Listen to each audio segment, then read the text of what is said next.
റസൂലുള്ളാഹി തങ്ങൾ പറഞ്ഞു 70,000 ആളുകൾ നാളെ ഹിസാബില്ലാതെ സ്വർഗത്തിൽ കടക്കും. ആ പരിശുദ്ധമായ ജന്നത്തുൽ ബഖീയിൽ നിന്ന് 70,000 ആളുകൾ നാളെ ഹിസാബില്ലാതെ സ്വർഗത്തിലേക്ക് കടന്നു വരുന്നതാണ്.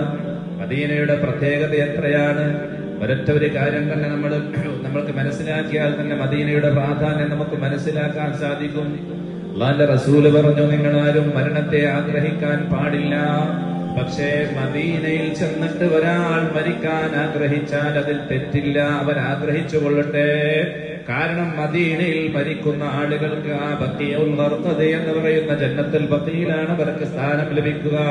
ആ ജന്നത്തുൽ ബഖീൽ മറവ് ചെയ്യപ്പെട്ട ആളുകൾക്കും ഞാൻ ശുപാർശ ചെയ്യുമെന്ന് റസൂലുള്ളാഹി സ്വല്ലല്ലാഹു അലൈഹി വസല്ലമ തങ്ങൾ പറഞ്ഞിട്ടുണ്ട്.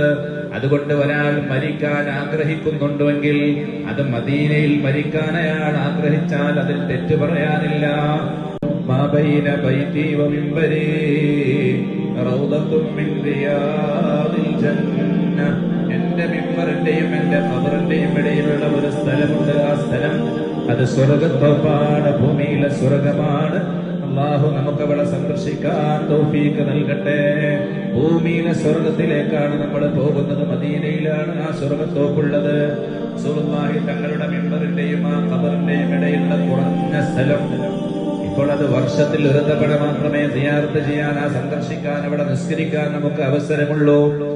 അതുകൊണ്ട് തന്നെ പരിശുദ്ധമായ മദീന നമ്മൾ സന്ദർശിക്കുന്നതിന്റെ പ്രധാനപ്പെട്ട ലക്ഷ്യം അല്ലാഹുവിന്റെ റസൂലിന്റെ ശഫാഅത്താണ്.